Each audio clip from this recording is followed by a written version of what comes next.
Was here. All right, maybe that's it. All right, people. There's no way to start, is it? Welcome to the regular town council meeting, town of Cave Creek, Arizona, Monday, December 17th, 2018. And a couple of people here. Let's see. I wonder if we could get Debbie Burdick to lead us in the pledge.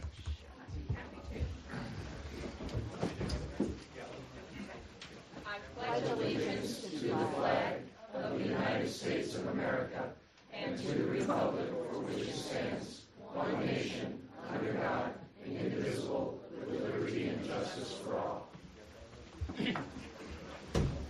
All right. First off the bat, and here's why I didn't let you have it, Councilwoman Clancy. There's not enough time for you to see it. That's okay. We're going right into it. Proclamation proclaiming January 2019 Speak Up, Stand Up, Save a Life Month and presentation of the signed proclamation to students of Cave Creek Unified School District. And the proclamation reads as follows. Whereas the Speak Up, Stand Up, Save a Life movement presents an ideal opportunity to help bridge the gap between young people, our local community, government, and law enforcement in a positive way. And whereas our schools are facing preventable suicides and tragedies that may include warning signs in person or online, but bystanders or friends remain silent among threats and or cries for help. And whereas our young people can be empowered to report concerning posts or comments to school representatives or law enforcement, and adults can receive training to help spread the message it is okay to care enough to speak up, stand up, and save a life. Whereas more than 3,000 Arizona students from 120 public, charter, private, and tribal schools have learned the message and created student-led impact projects in their communities, schools and communities. Now, therefore, be it resolved that the town of Cave Creek proclaims January 2019 as Speak Up, Stand Up, Save a Life Month, and be it further resolved that Arizona schools, students, parents, educators, police departments, and community organizations are encouraged to coordinate a variety of awareness and prevention activities designed to make our communities safer and promote a healthy environment for all children and adolescents. And we'll get the students to come on up, and we'll. I'm gonna go ahead and pull this thing off of here that says sign here, since I already followed direction and sign there.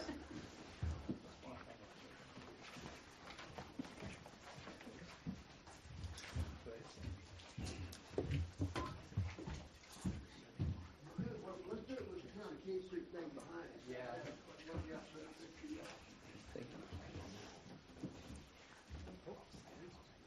Who's going? Y'all all going to reach for it? Who's going to shake my hand while we're getting the picture taken? There you go. We need to shake everybody's hand. Here we go. There you go. And one more. Thank you. All right, guys. Good going. Y'all can take this with you.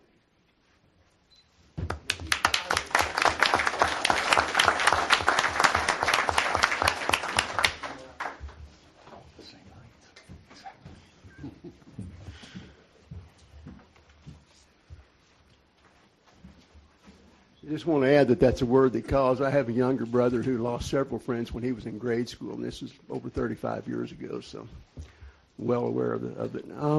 Public announcements. We have you notice there's an empty chair up here, and there's a reason for that. Councilwoman-elect Catherine Royer, a year ago, booked a trip out of the country. And then decided to run for council and got elected. So she's asked that I read this to you. She says she's very much looking forward to beginning her first term as a Cave Creek elected council member.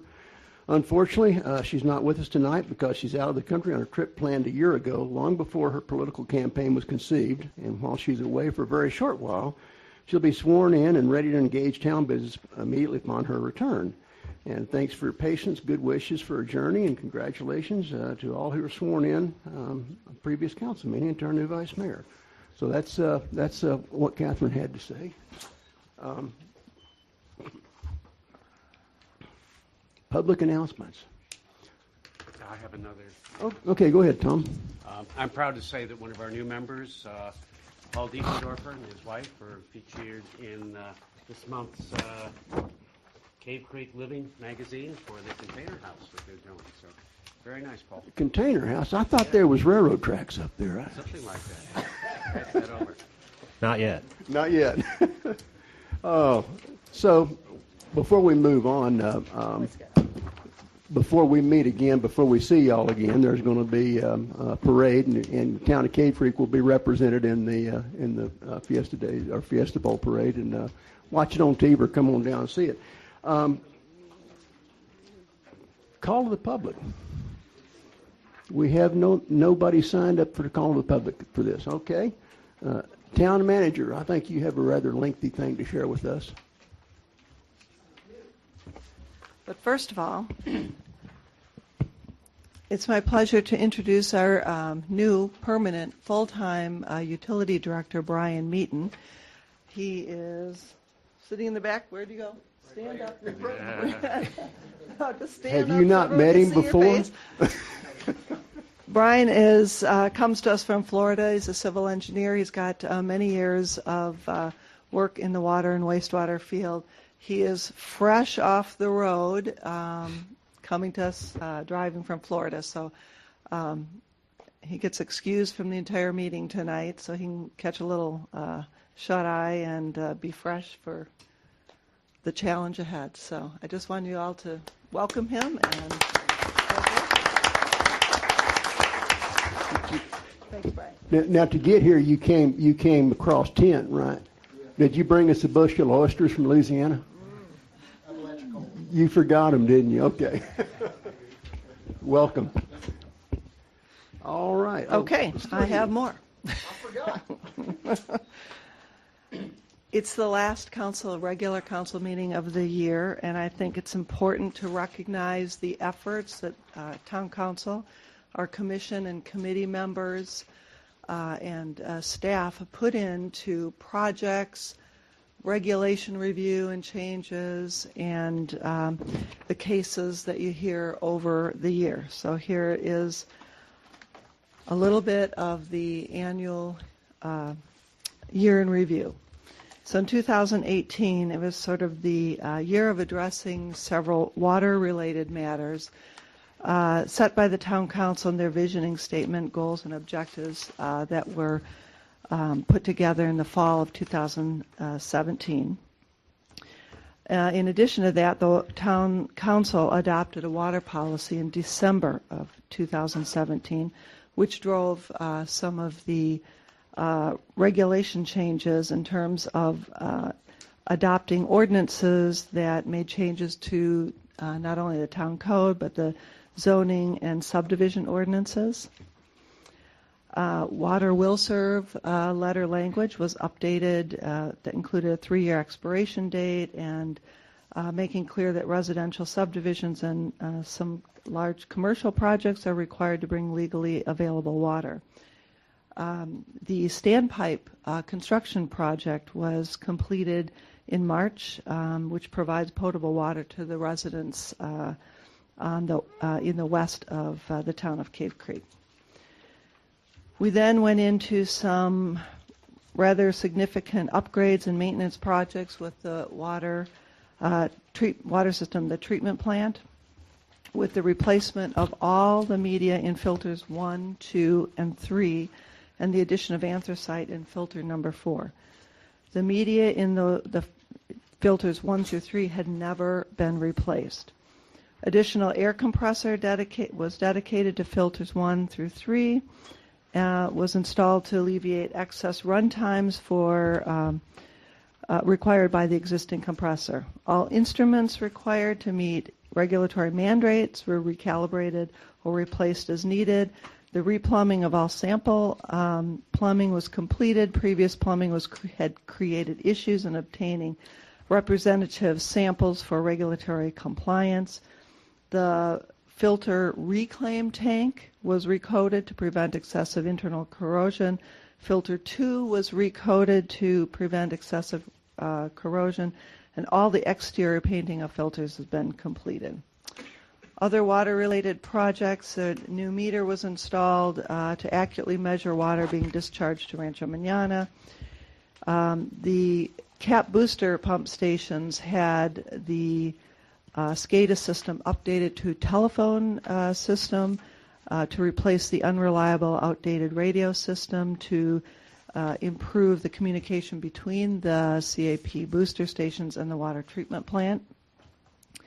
Phase 1 of the CAP booster pump station preliminary analysis and recommendations were completed and presented to the Town Council. The same for the SCADA project. Phase 1 preliminary analysis and recommendations were completed and presented to the Council. We then had several agreements that we've been working on. Some of them are actually before you this evening. The intergovernmental agreement between the town and the City of Phoenix resolved a longstanding issue with the town serving customers in the Phoenix water service area. This issue was resolved with no litigation, negotiated to allow development to occur in the town of Cave Creek while the City of Phoenix is building the new water infrastructure. Cave Creek provides a fire flow in the interim with an opportunity to have a permanent connection with the City of Phoenix system, which opens up possibilities of storage, credits, banking, emergent access to water, and wheeling some portion of our CAP allocation through the Phoenix system.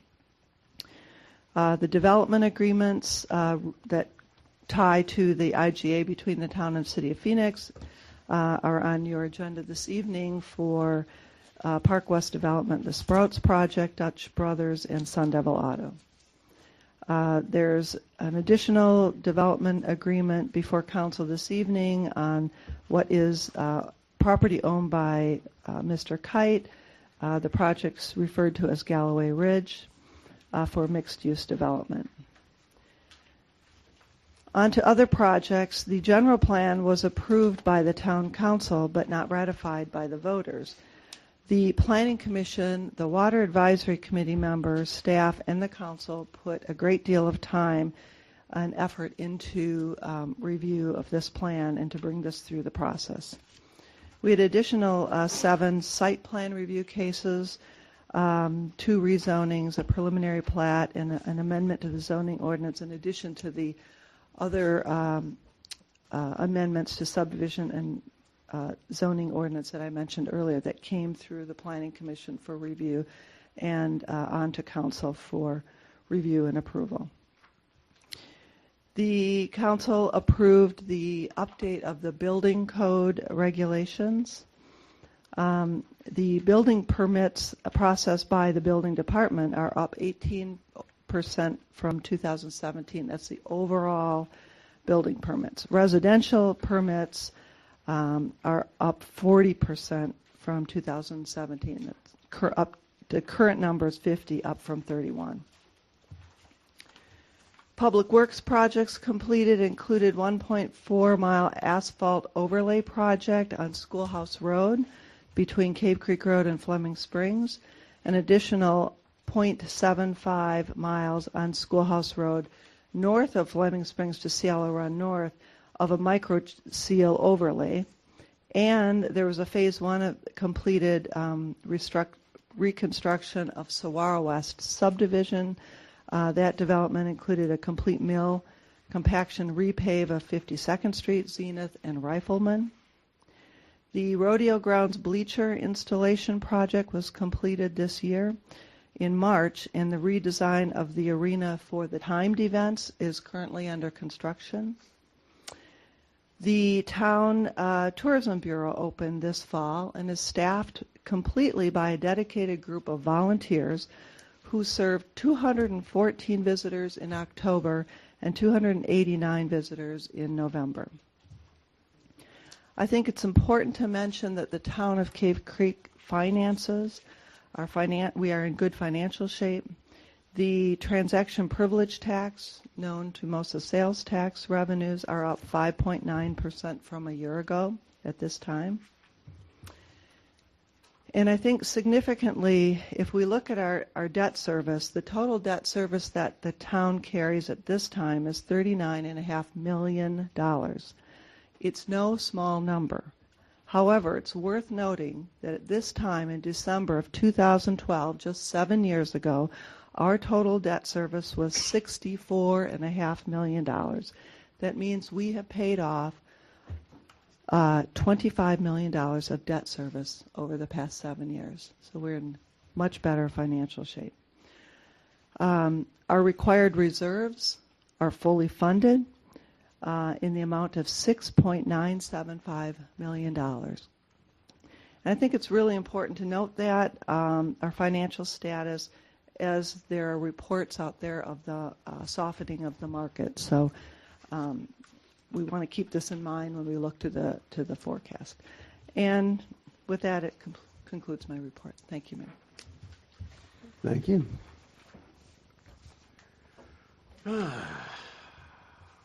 Consent agenda. We have 5 items on there. A deed of gift by Anthony and Lori. Go ahead, Ian. Pronounce it. Huh? Iannozzi? Thank you. Wherever they are, thank you. For right-of-way dedication at 6585 East Military Road. Approval of the November 5th, 2018 regular council meeting minutes. Approval of November 19th, 2018 regular council meeting minutes. Approval of the November 28th, 2018 special council meeting minutes. And approval of the December 3rd, 2018 regular council meeting minutes. Do we have a motion to approve the consent agenda items? So moved. Second. All those in favor signify by saying aye. Aye. Opposed? Ayes clear to have it, 6-0. Moving on to agenda item number 1. Council discussion appointment of 2 citizens to fill vacancies on the Planning Commission. Town Manager, you want to tell us about this? You want Ian to do it? Mayor, the terms for these 2 positions end December 31 of this year. The applications are in your packet, and we recommend that you make a nomination and fill both of these terms. Want to hear from the applicants? Would you like to come talk to us? They're just kind of sitting there. I see a couple of them. Oh, there's one.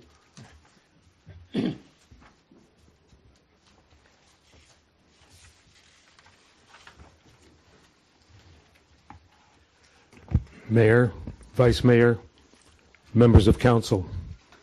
I believe each of you have in your packet my experience and background. I'll keep it short. I'll respond to any questions you may have. Don't see any. Thank you, Reg. Thank you. Thank you, Reg. Like Mr. Sova's going to come talk. We used to call him Vice Mayor. Yeah. It's a promotion. Yes, they did. Mayor, Vice Mayor, council members, Ron Sova.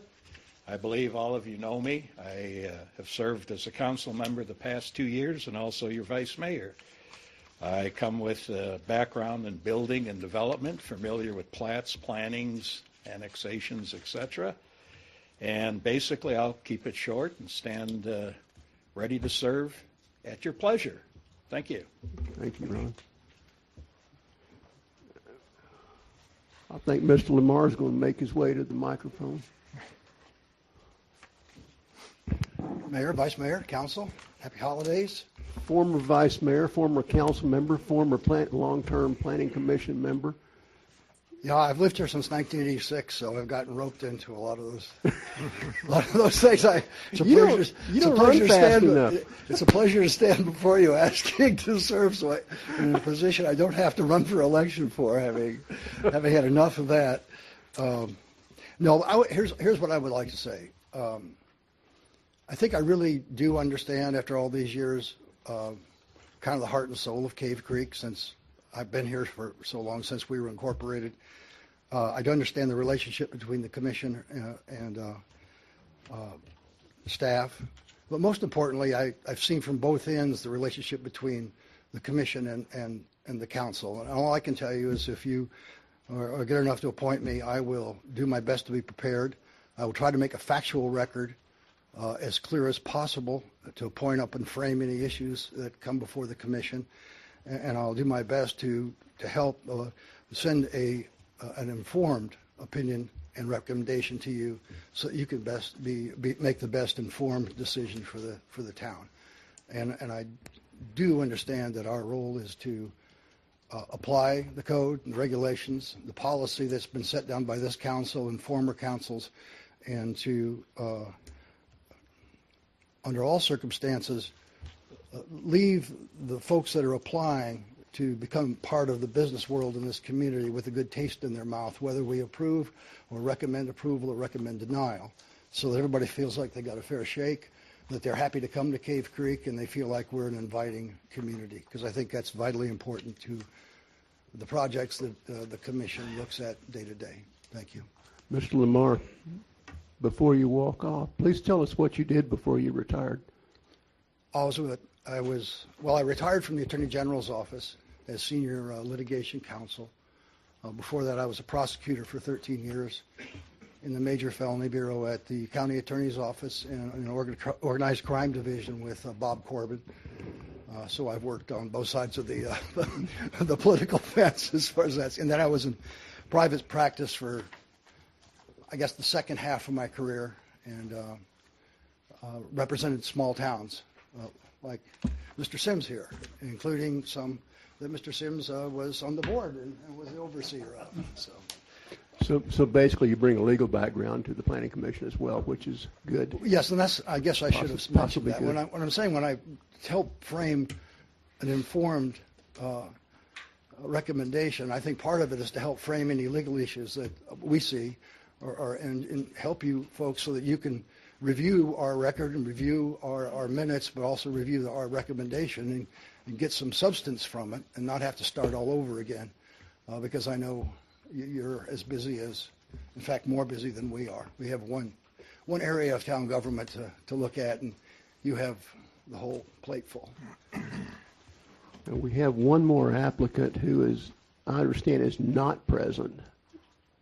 Town manager. Was there something he wanted us to? No, he's very ill, and so he's unable to attend, but he's interested in participating on the Planning Commission, and his information is before you in the packet. It's Charlie Spitzer. Okay. Okay, back to council for nominations. Mr. Mayor, Vice Mayor. I would like to nominate Ron Sova. All right.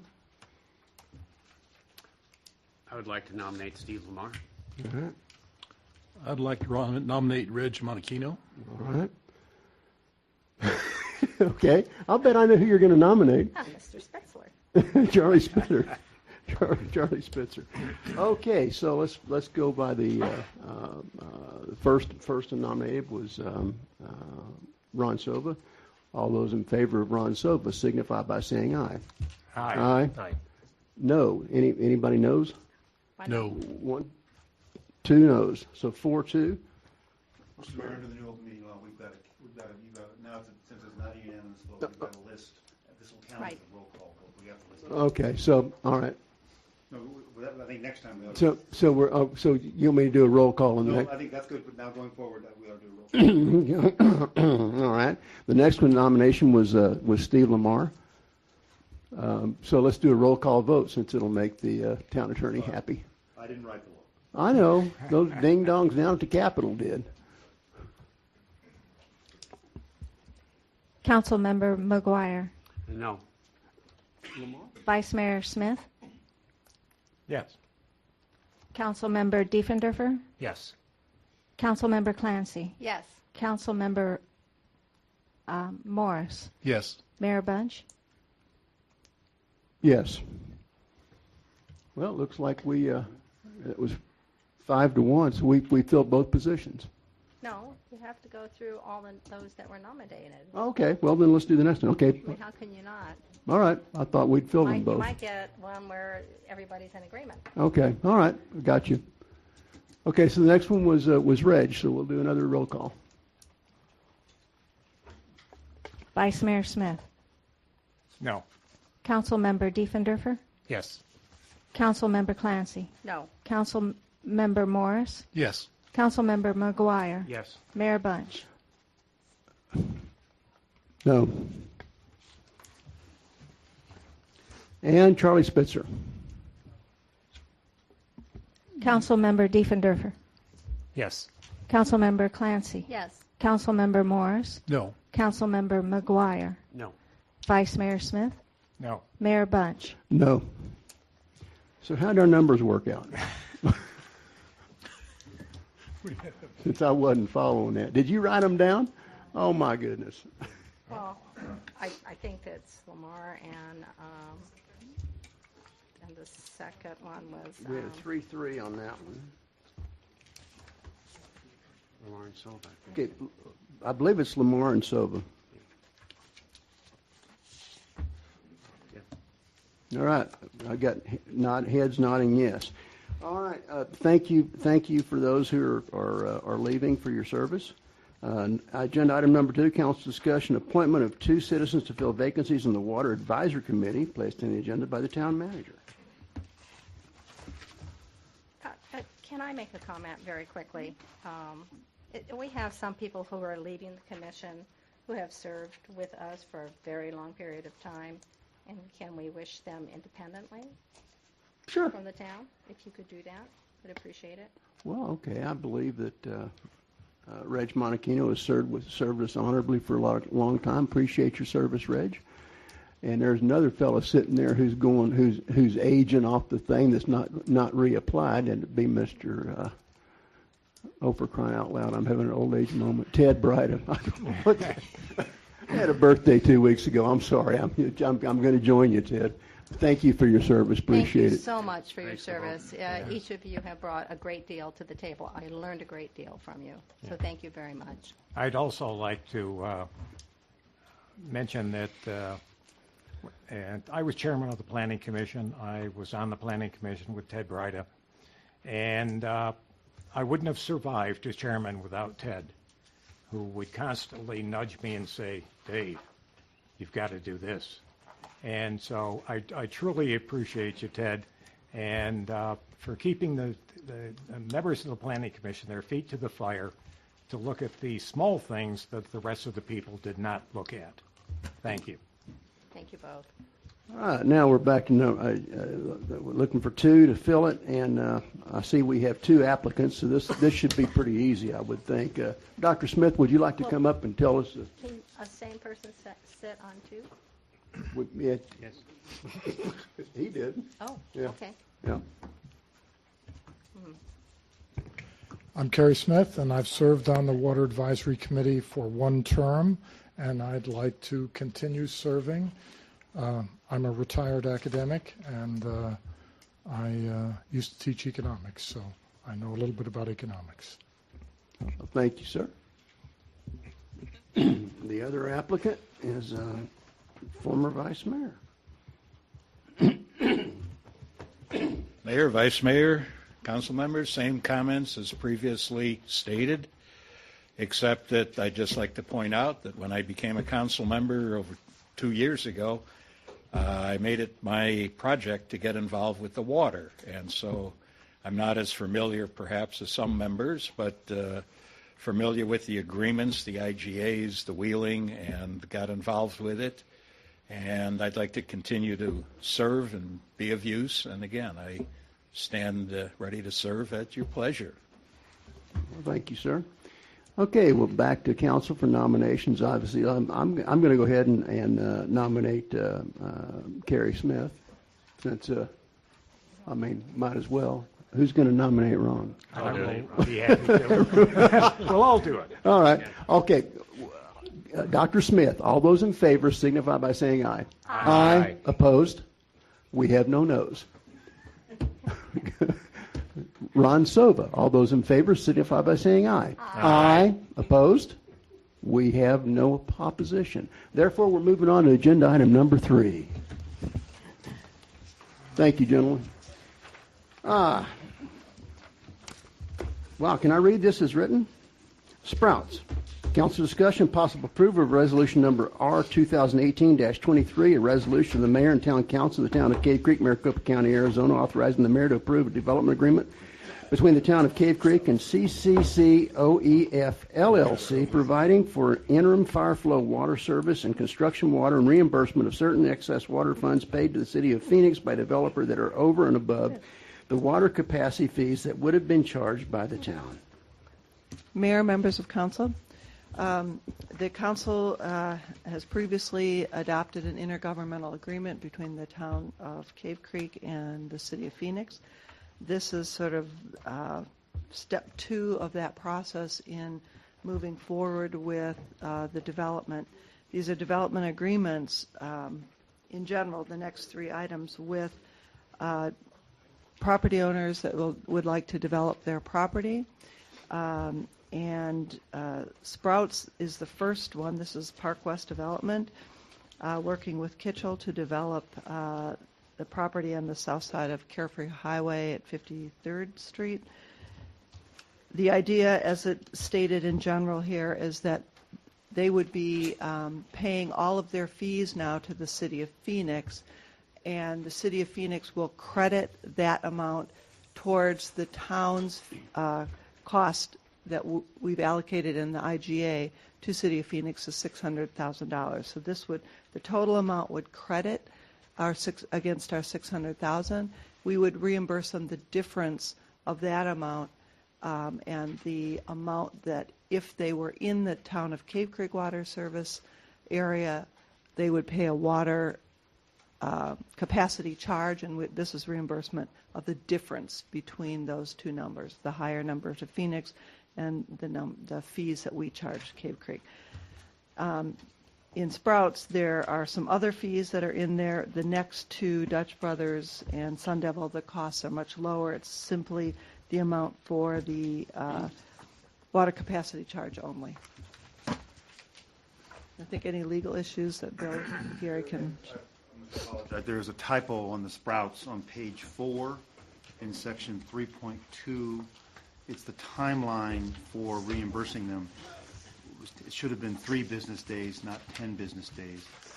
But that only comes after, and we've negotiated a template where the City of Phoenix has to acknowledge they've made the payment. And so that is something that we staff approved. We had a typo in the agreement. These 3 agreements give you a funding mechanism to help pay, for you to pay the $600,000 that Phoenix required under the IGA that you approved 2 or 3 meetings ago. And for those who might not know what's going to benefit to the town, is obviously we're huge benefit, and we're getting some water back. We're getting several things that are happening. Did you want to say something, Gary? Mayor, I think just quickly, this is that area of the town that is under Phoenix's water service area because Phoenix bought a private water company decades ago. And so this is an area that we have, that's where the Walmart is, that we're serving. And we're serving Fire Flow to Tractor Supply, but the IGA that you entered into last meeting allows City of Phoenix to start serving water in there. We'll get our water allocation back that we are using for the Walmart, but then we still will allow for development to occur within the town, but have water provided by the City of Phoenix. We will, of course, get the effluent because we're the wastewater provider. So that is very beneficial on several fronts to the town. Thank you. Questions from council? Seeing, hearing none, there is public comment on this agenda item. We have nobody wants to talk to us about this, so we're back to council for a motion.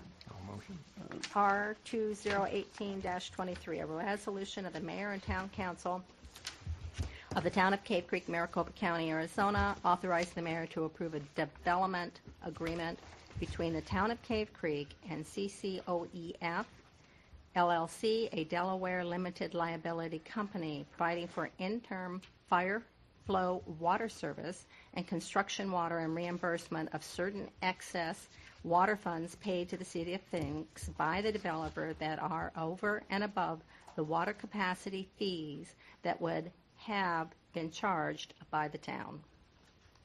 Second. All right. Councilman, you had the motion. I think it's taken us a while to get to where we need to go, and I'm very proud of the town to change the way we're doing business, and I think this is a great move on our part. Vice Mayor? Fully support it. No. This is the next necessary step. Once we did the IGA, this gives us the ability to actually implement what was constructed in the IGA. It's a necessity. Councilman McGuire? This was a complex process, and I think we owe a great debt to our new town manager, Gary Dyrek, who worked extremely hard on this over many hours with the help of Council Bill Sims. Councilman Morris?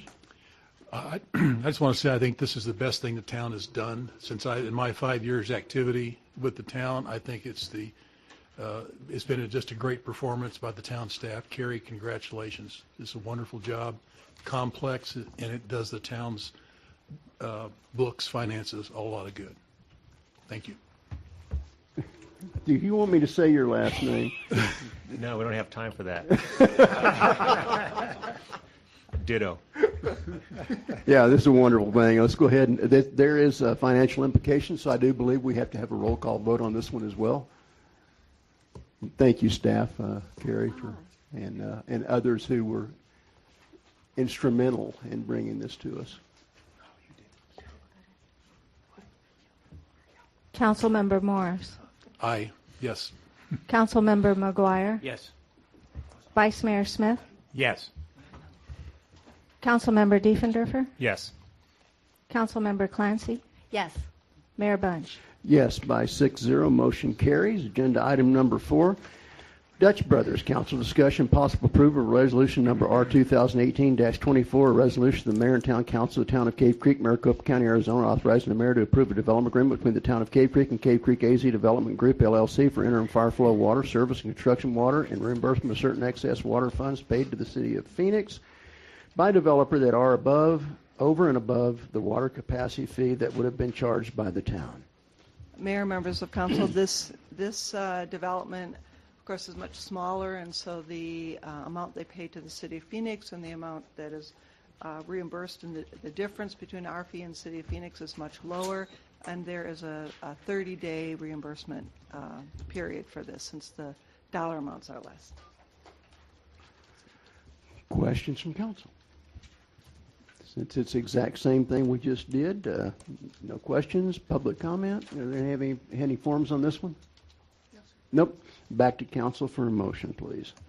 Motion to approve resolution number R 2018-24, resolution of the mayor and the town council of the town of Cave Creek, Maricopa County, Arizona, authorize the mayor to approve a development agreement between the town of Cave Creek and Cave Creek, Arizona Development Company, LLC, providing for interim fire flow water service and construction water and reimbursement of certain excess water funds paid to the City of Phoenix by developer that are over and above the water capacity fees that would have been charged by the town. Second. Councilman? Well, I meant to bring something with me. As I went through a Dutch Brothers, that you were giving out Christmas ornaments, and I was going to bring it in and make a joke that I was being given a gift to vote the way I was going to vote anyway. That's not but funny. I left it out in the car, so I feel bad, but it's absolutely adorable. So, yes, I'm very much in favor of this. I like Dutch Brothers. Yeah. Vice Mayor? Just replicate what I said for the previous one. All right. Nobody else? Me either. All those in favor signify by saying aye. Aye. Opposed? 6-0. Do you need All right. a roll call on this? Hmm? Do you need Oh, no, we need a roll call. I'm sorry. There is financial implications. Doggone it. Thanks, Tom. I made us do it the last one. Told you. I don't drink coffee, but I told you I had another birthday. Then roll call us. Councilmember McGuire. Yes. Vice Mayor Smith. Yes.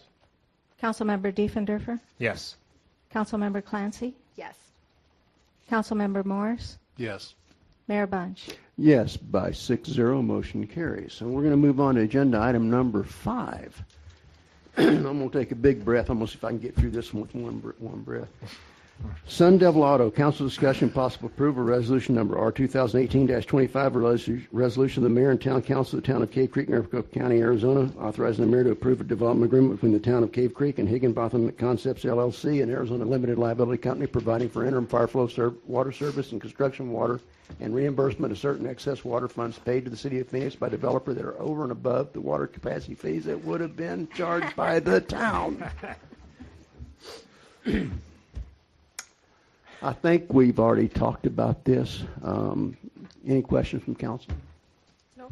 There is public comment. I do have one question. Oh. And maybe it was answered during the process, but my question is the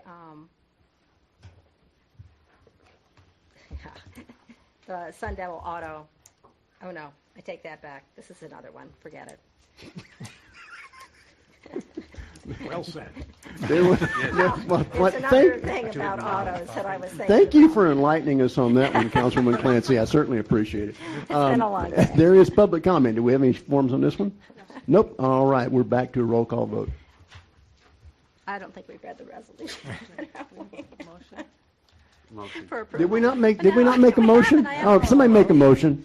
Okay, motion to approve resolution number 2018-25, a resolution of the Mayor and Town Council of the Town of Cave Creek, Maricopa County, Arizona, authorizing the mayor to approve a development agreement between the Town of Cave Creek and Hickenbotham Concepts, LLC, and Arizona Limited Liability Company, providing the interim fire flow service and construction water and reimbursement of certain excess water funds paid to the city of Phoenix by developer that are over and above the water capacity fees that would have been charged by the town. Second. All right. Councilwoman, you had the motion? Just like the other two, this being the third, I think this is... Councilman Diefendorfer, you had the second. Sounds good to me. All right. Roll call, please.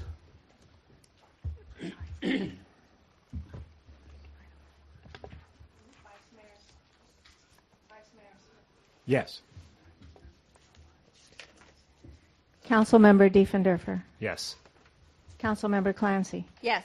Councilmember Morris. Yes. Councilmember McGuire. Yes. Mayor Bunch. Yes, by 6-0, motion carries. All right, so now we're off to some different stuff. Here we go. Agenda item number 6, Galloway Ridge, council discussion and possible approval of resolution number R 2018-21, a resolution of the town of Cave Creek, Arizona, authorizing the mayor to approve an agreement between and among the town of Cave Creek, K. Hovnanian Companies of Arizona, LLC, and Cave Creek Project, LLP, for a mixed-use development including residential uses adjacent to commercial uses consisting of approximately 22.03 acres. Mayor, members of council, this is an agreement that is comprised of two elements that are permitted by Section 3.2 of your zoning ordinance that allows a mixed residence in your town core of both commercial and residential. This has come to you through a recommendation from the Planning and Zoning Commission. There are three elements here, number 6, number 7, and number 8.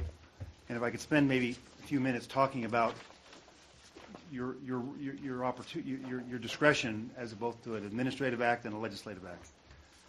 7 and 8 are truly administrative acts. They're a preliminary plat and a site plan.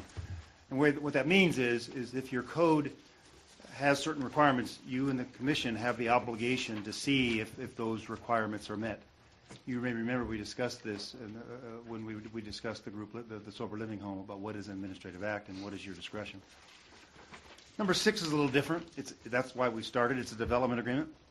And development agreements by statute are not effective for 30 days. Some lawyers believe that's a presumption that the development agreement is legislative, and I don't believe every development agreement is legislative. I think if the development agreement articulates policy, you could argue that it is legislative, meaning you have a wider degree of discretion. And so my advice to you tonight is, I think on 7 and 8, we're going to ask Planning and Zoning and Ian to report where we are. I think your discretion is more limited for 7 and 8. I think your discretion is broader in number 6. Concerning these two developments, unlike a prior development agreement we brought to you, which had significant incentives, this does not. This has a water component and it has a use component. If need be, Gary can brief you on the water component. On the use component, there's a residential component. Roughly, I think it was 70 units. I think it was 75. 70, yeah. And then another component, which this document says could be used for, and it took me a while to find, but I have finally found it. Hotel or other hotel, spa, or other similar purposes. So that's the commercial component. Section 3.2 does give the town the opportunity to put residential in the town core. So that's where we are. We're here now to discuss the development agreement, to discuss the water component and the use component, and then to move on to the site plan and to the plat, both of which I think have a stipulation that the development agreement must be approved. So. Questions from council?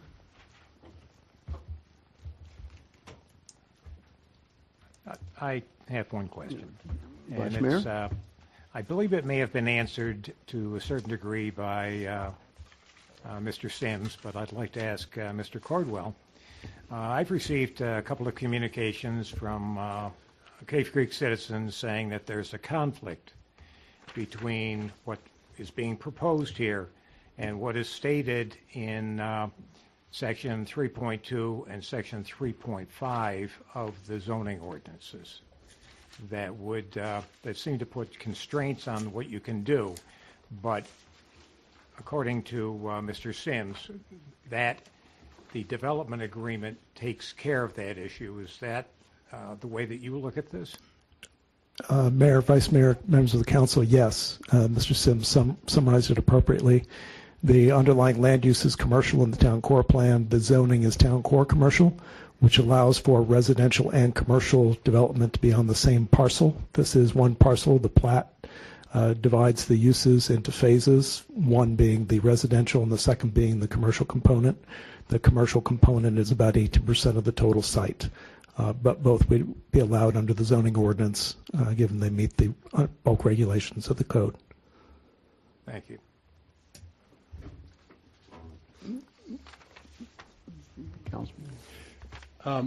My question is on the sewer system. I've been told in the past, I don't know if we have, yes, we do have the engineer in here, that the pipe, the sewer pipe down Cave Creek Road is undersized.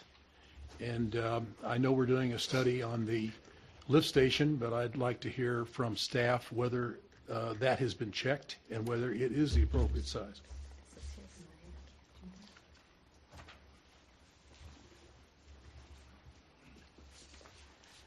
Mayor, Vice Mayor, Town Council. My name is Hal Marin. I'm the town engineer. And I have gone back to the wastewater master plan that was prepared for the town, where they did a sewer model that looked at projected future uses and on the current uses as of the time of the master plan. And under wet weather flow, none of the pipes exceeded 0.5 a D over D, or depth over diameter of 0.5. So we have plenty of capacity within the sewer. Currently, our issue is with the Rancho Manana lift station, which is limiting our capacity to serve, hence the reason that we put in a some phased language within the development agreement. But according to the models and everything that were done by our consultant, no, we do not have a sewer line capacity problem. Thank you. Mr. Hal? Mr. Hal, yeah, Mr. Mayor. One quick question relative to the lift station. It was my understanding from talking with previous town engineers and you that the lift station would have to be expanded in any event sometime over the next few years, even without this. Is that the case? Correct. What we are undertaking, and we will have a peek behind the curtain tomorrow morning. We have a study that has been issued by council. The consultant EPS will be delivering it in mid-January or by the end of January to say what the conditions are. But currently the lift station at Rancho Manana is undersized. It was originally, and what we think it is, according to some information that we got, is it's just the wet well capacity. The pumps are supposedly large enough, but we don't have enough wet well capacity, so our pumps are continually turning on, turning off, turning on, turning off, and during the summer months or during the monsoon season, we have a harder time evacuating the area. So we would, as we add services, whether it's domestic, commercial, residential or commercial, we will have trouble, especially during the monsoon season, of serving any future development unless we expand it. So this development has to go, or the expansion of the lift station has to go through regardless of what you decide tonight on this project. Yeah, was it included in a future capital improvement program? I am unsure whether it was or not. I believe it was. I think so too, because I remember reviewing that during budget making. Yes, but I believe it was included, and it's something that we will be addressing, that we'll be looking at tomorrow. Thank you. And Councilwoman Clancy. one of the other conditions was, by Planning Commission, was to ensure that a traffic study along Basin and Schoolhouse had been completed.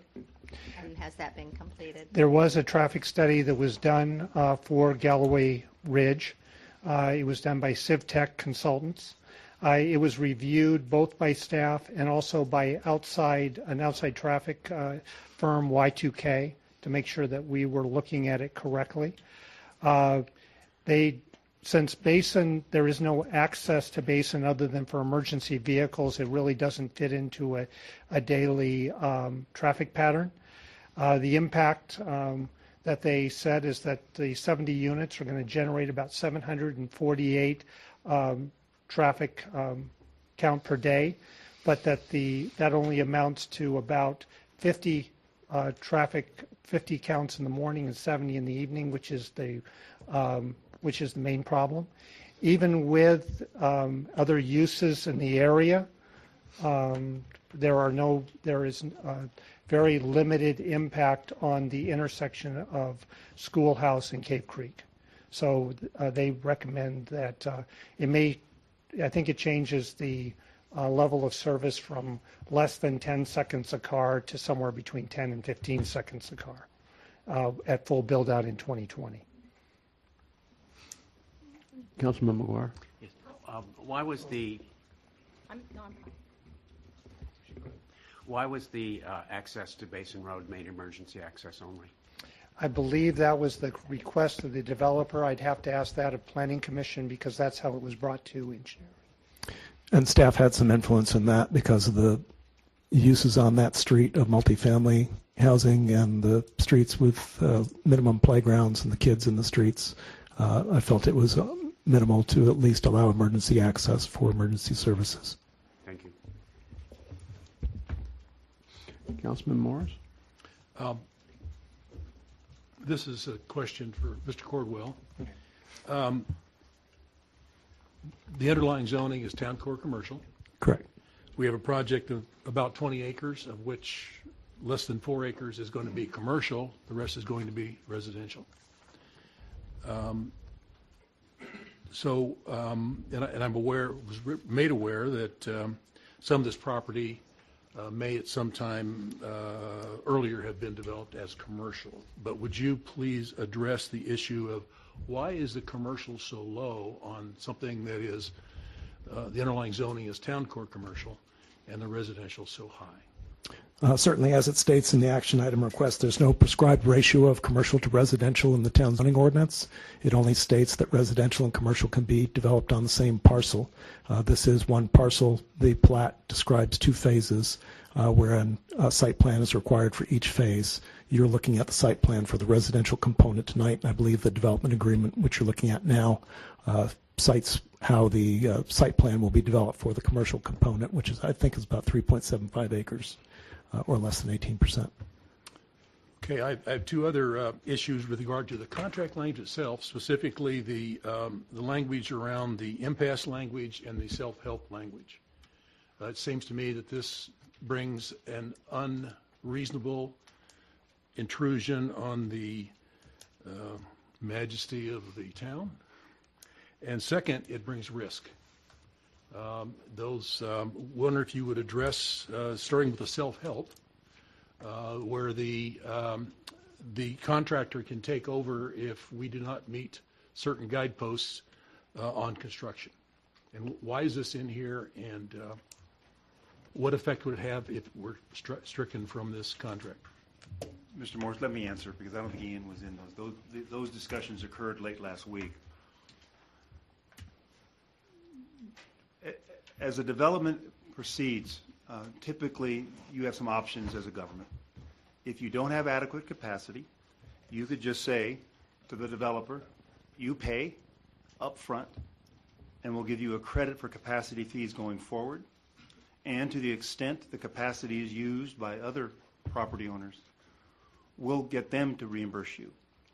That is the preferred way. Developers don't prefer that option, and this developer didn't prefer that option. So that's the first option. The second option is to say, we don't have it currently in our capital budget, although I'm hearing that it's in the plan eventually. And to the extent you wish to go expeditiously, we can't. You'll have to wait until we can fund it with capacity fees. So between those two realms, those two poles, we have the compromise that's in today. And I agree with you, Mr. Morris, it's risk. There's some risk there. Hal has done a good job trying to mitigate that risk, where there will be a first phase, that can be serviced by existing lift station capacity. And then there will be a calendar of events as the town considers how to expand the capacity for a lift station that otherwise requires an expansion, that then comports with the developer's schedule. The developer has a schedule, probably has a lender, and so they have language in here that you've identified, Mr. Morris, that does present some risk. And I've talked to your town engineer who believes the risk is manageable. But there is, and you as a council member have the right to say, I don't want the risk. But this was, between those three, the developer didn't want to pay up front. You couldn't pay up front so this is the compromise with a phased development.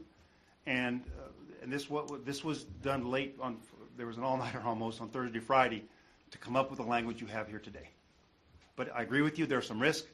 We've done our best to manage that risk. Is the money to make these changes in the town budget? Mayor, council member, the money would have to be put in the budget for next fiscal year. The budget would need to be adopted for next fiscal year, and the work would have to be done according to the timeline. And if we do it in the next fiscal year, does that meet the guidepost? I'm sorry, I don't have that. I don't know where that would meet the guidelines. The reason for us making the assumption that it will be in next fiscal year's budget is because there's a study being done now. We will not have a final public report until the end of January, and we were not willing to say we could have, they wanted to have a guarantee by the time they close on the property, roughly the beginning of July. And we weren't willing to do that because we haven't seen the report. We don't know what the recommendation will be exactly, so we couldn't determine the timeline. So the best we could do is make an assumption. It's put in the budget, that the budget gets approved and funded for next fiscal year to meet that timeline. Thank you.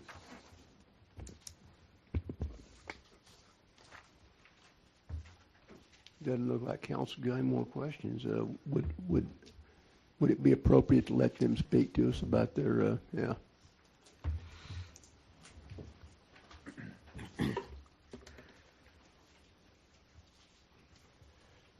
Mayor, members of the council, Cameron Carter, Rose Law Group, representing K. Hovnanian Homes. I think my presentation is being loaded. I appreciate the questions you've asked and want to thank you for your consideration tonight and thank staff for all the work that they've put into this. It's taken a lot of hours, and as your staff has indicated, there are some items that the developer, K. Hovnanian, the property owner, Bob Kite, some things that we wanted that we understand from staff that the town can't give us, those guarantees. We understand that as we've looked at the budget and the project. We understand, as Hal had mentioned, the project is necessary regardless of this project of Galloway Ridge. And so, the timeline, those align for the town's interest in completing that project once the scope is identified by the study, and for K. Hovnanian with their timeline to close next summer and then proceed with development immediately after that. I want to just touch on and run through some bullet points here. I know, as Bill Sims, the town attorney, had mentioned, We're here with three projects or three different items on your agenda, numbers 6, 7, and 8.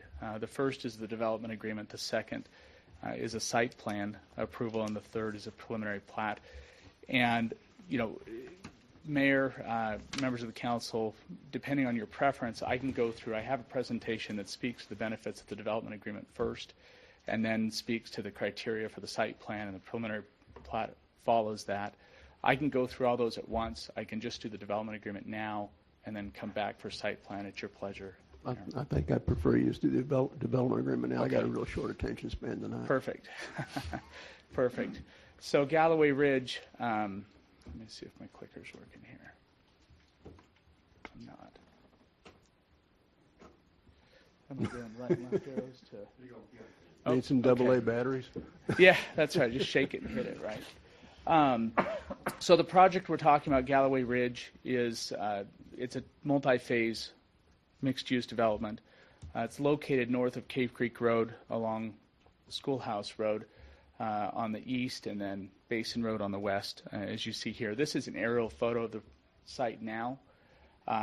You can see that just about 50% of the site has been bladed. It's scarred, you know, at some previous time in history, and you know, for some use that was there. It's just an empty lot right now, basically bladed and gravelled. Oh, there we go. We're working. So that's the area that's been bladed. The other portion to the left, a portion of that, and I'll show you when we see the site plan a little bit later on, is part of the wash there, and so that'll be left as undisturbed open space. So the proposed mixed-use development, your staff has outlined that. Phase 1 is 18.27 acres of residential that is immediately adjacent to a future commercial development, 3.76 acres, that will ultimately be developed as a hotel, a spa, or similar uses. The development agreement that's being proposed for your consideration tonight limits the use on that property with the water allocation that's assigned to it to those particular uses. So Mr. Kite's plan, and I don't represent Mr. Kite, but I know his representative, Jeff Dunn, is here. He's agreed to that use limitation, and he intends to develop that phase 2 as a hotel. So there are three parties: the development agreement, the town, Hovnanian Homes, and Cave Creek Project LLC, which is Mr. Kite's entity. The development agreement, just as a summary of terms and benefits, as Mr. Sims has outlined, provides for phased development of the mixed-use project. It limits water use on the property from a current allocation or historical allocation that has been there that was related to a previous entitled project that allowed up to 252 casita units. We're limiting the water use overall on the property by about 20%, a little bit more than that. There's the previous approval there, 55.5 acre feet. So for phase 1, the residential portion, we know that the maximum water allocation and use on this property will be 25.61 acres, so less than half of the total water. Phase 2, as they're planning that hotel, is slated right now for a maximum water usage of 18, just over 18. Now we think it'll be less than that, depending on when that site plan comes forward and when they come forward with their specific development plans, which we hope is sometime in the future for everyone's benefit. But that's a maximum, that's a cap. It'll never use more than that. And so that overall reduction is just over 20%. The development requires, as part of the conditions, we talked about the water and sewer and some of those things, and the lift station improvements. It requires that the development, both the developer, phase 1, the owner, phase 2, pay their fair share of public infrastructure. We're not asking for any reimbursements from the town, short of a self-help situation where we need to go in and build an improvement to proceed. As Councilmember Morris had mentioned, we hope that the timing aligns, and we believe it will, and we've worked hard with your town engineer to make sure that's the case. But we're not asking for any incentives or reimbursements or payments or anything like that to build either of the projects, phase 1 or phase 2. We'll pay our own way. So we believe that that provides significant benefits to the town. Some of those include housing options for residents that want to live in Cave Creek. They want to stay in Cave Creek as they downside, but need less house or less land to maintain. We know And Kay Hovnanian agrees that trails are important, and so we're providing upgrades and improvements to the existing trail that runs along the schoolhouse, a new trail that runs along the north side of the property going from east-west between Basin and Schoolhouse. The property owners to the north, I believe, are here tonight and have spoken and attended Planning Commission meetings, and I believe they're supportive of that trail. And we've worked hard with your staff to make sure that those are in the right places, they do the right things for people that will use those. As I previously mentioned, the development of this property will restore what is now a disturbed site, a scarred area that's really unused. It's the same graphic you've seen before, so I'll hurry through that. This is a site plan that shows the new development. It shows both Phase 1 and Phase 2 and some of the open spaces there. You can see that there are open spaces on the western portion of the site where it's currently scarred. Those will be revegetated with native species to restore the desert flora and fauna that exists and existed at one time and will exist there in the future. Overall, for Phase 1, we're proposing 21% that will be undisturbed open space or revegetated in certain areas where it's scarred today, and a total of 41% open space for Phase 1. That's just a picture of the scarred area today. You can see these are examples of the types of species that will be installed within the landscape palette that comes forward with the project. One of the benefits for the mixed-use development is it will activate the town core. We've heard and understand that part of the town's plan is to bring more people into the town core areas. This will do that, both through a combination of residential units and commercial through the hotel. There will be more people there. We've received widespread support as we've talked to neighbors in the town core area. They want a project like this. They want a mixed-use development. We've seen, and I've got a map here that shows support. All of the green stars are people along Cave Creek Road that want this project, and as well the property owners to the north that don't have stars because we don't have written letters from them, but like I say, they've attended previous meetings and indicated their support for the project in its current configuration. As I've mentioned, I think we've talked about reducing the water allocation by approximately 20% on this property from 55 to just around 44. And great design. I've got a couple of examples of elevations for the types of housing that will be built on these parcel as part of the Phase 1, the residential component of the mixed-use project. And you can see those today. And ultimately, so the final benefit is this provides a pathway to a new hotel or spa development within the town. We think that that's a significant benefit, that Phase 2 development that will come. I know that Mr. Kite is actively working on that. His representatives here and talked about that with us just before the meeting while we were waiting to come inside. We think that's an exciting development for the town, and this development agreement is the right way to get everybody there. So, and that goes into our site plan. So, with that, I'll accept any questions you might have. I appreciate your consideration. I think I'm going to start. Okay. You got a crystal ball? Do I have a crystal ball? I don't. Y'all have any idea how many people that are going to be purchase these units will be part-time residents versus full-time residents? I mean, is there any studies been done in the area? I'm just kind of curious. Sure, Mayor. That's a great question. I do have a representative from Kay Hovnanian here. I know that all of the units within the residential component will be for sale units. They won't be rental units, and so they will all be sold. I can tell you that their plan is to build and sell. They're hoping for what they call an absorption rate of about 4 units per month, so they'll sell quickly. As far as the customer mix and whether they're permanent residents or part-time residents, that's a really good question. I don't have the answer to that. I can certainly consult my client. I thought maybe somebody had looked at our area and seen what it was for smaller.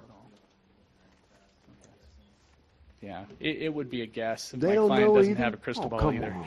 All right. Council, questions? Councilman McGuire?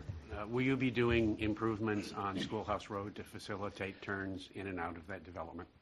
Thank you, Mayor, Councilmember McGuire. There will be limited improvements. I think they're redoing the striping. I believe as we've studied that issue with the traffic engineers and with your town engineer, the pavement width on Schoolhouse Road is adequate, but there will be an added, and I think I'll talk about this more in the as we talk about the site plan and the preliminary plat, but there will be an added left-hand turn lane into the site coming north on Schoolhouse from Cave Creek Road. Thank you. Oh, okay. My engineer and the town engineer have both corrected me, so I apologize for the mistake. It does require some pavement widening to Schoolhouse, so we will be doing that at the developer's, Kovnanian's cost. Thank you. Councilman Morris. There are two clauses in there that give me heartburn. One is the impasse language. It's frankly somewhat of insult to our sovereignty. The second one brings risk to the town. The self-help clause, where the developer can take over construction from the town and actually do it. Are you willing to take those two things out? Mayor, members, Councilmember Morris, I appreciate the question. As far as, and I can address both, as far as the self-help provision, we've worked closely with your town engineer to talk about timing, your town manager talk about the budget and the study I know that's forthcoming. We believe that self-help language is a very last resort. Frankly, Kovnania does not want to make improvements itself to the town's sewer infrastructure. And so, in working with town staff, we think that the timing aligns both from a budgetary standpoint and a workflow and a scope process. We hope that it's not the case that provision never has to be exercised. But it is a last resort because Kovnanian, once it invests millions and millions of dollars in the land and in improvements and in building, they need the ability to build and to continue to build. And so that's the reason, that's the genesis of that language. Our hope is that the council would consider the investment that Kovnanian is making or proposes to make in the community and work with us on that. I think, one thing to point out is we will know, and I believe we'll see it coming, the way the milestones have been written, and we've crafted those with your attorney and your engineer, is we will know if that process is hitting those milestones. It's written that way for a purpose, so that we can see coming, okay, we know, tonight we're proposing a development agreement for consideration and hopefully approval. Tomorrow, the town is going to get a sneak peek at that study. Next month, that study will hopefully be confirmed. By that time, we'll know what the scope is, and your engineers will have a much better idea of what the timing is for construction. We think that it's going to happen even faster than the timeline that's outlined here. We know that needs to be put into the town's budget. That's a process that will take place as you go through, and your staff works on budgets in the springtime and ultimately gets ratified in June. We'll see what's happening and monitor that and be part of that discussion.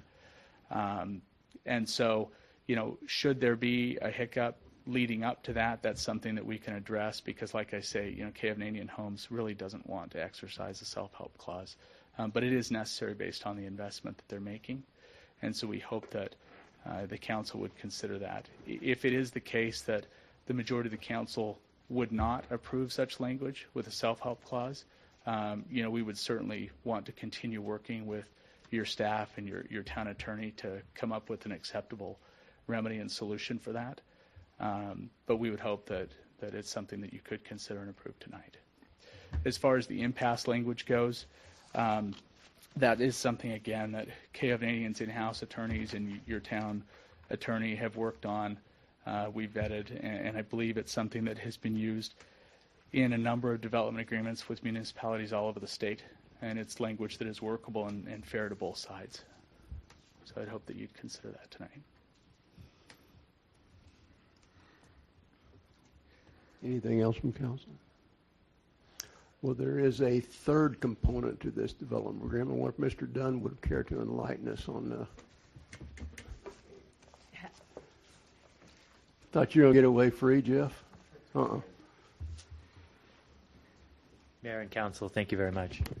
As I think most everyone knows, Bob Kite has been a part of the Cave Creek community before it was Cave Creek. I think this was actually zoning case number 1 in 1986 when they first acquired the property. So he's got a lot of experience out here. And I apologize for his absence. No, you don't. I hope that it'll be quieter, for sure. But I think Bob, over many, many years, has proven to be a person that really cares about Cave Creek and the Cave Creek community. I think it should be said that as far as Bob's site, we're talking about 3.75 acres, which I will address. Approximately almost 5 acres of Bob's site actually has been previously improved at that corner, up to and including the post office. So in total of the site that he has produced a little over 8 acres of commercial development on that site. As far as the remaining 3.75 acres, and I think the town council is aware of some of the opportunities related to non-disturbed that we'll probably pick up elsewhere, because that site would contain somewhere between 30 and 35,000 square foot of required non-disturbed space, and we'd prefer to, I guess, intensify the development and use that 3.75 acres to its fullest use. And in the process of doing that, we feel a need for a hotel. Bob Kite feels the need for a hotel here, more in the lines of a boutique-style hotel that fits the community, not looking for a national name, a national recognition, or a national flag. Something substantial, and substantial as to the number of rooms, which will, we're doing our work studies right now based upon 80 units at that location, along with the spa that may be associated with the CTE program through some of Mr. Kite's relationships.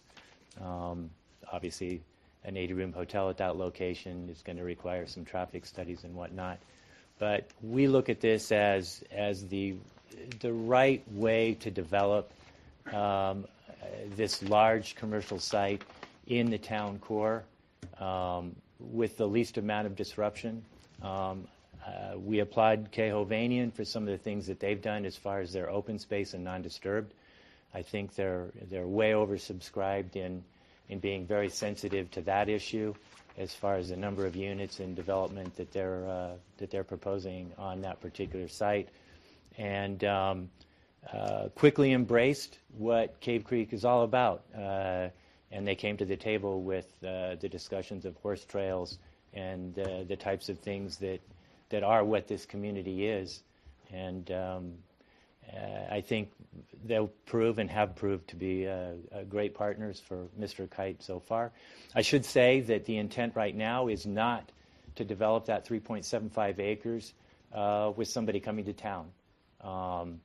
I've indicated already that Cave Creek is important to Bob, and I suspect that there'll be much more that Bob does in town once this property is sold, that Bob will be involved. The intent is for him to be involved in this hotel project.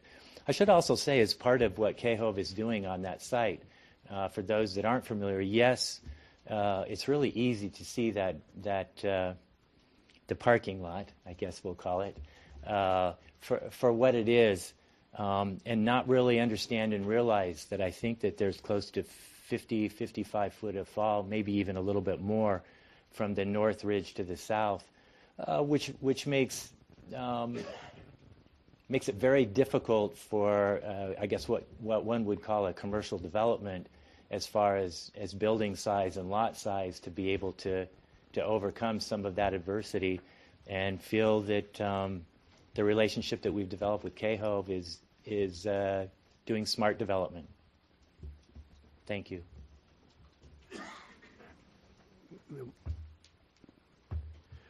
All right, there is public comment on this issue, and you're shaking your head yes. I would be surprised if we didn't have that. Carrie Smith.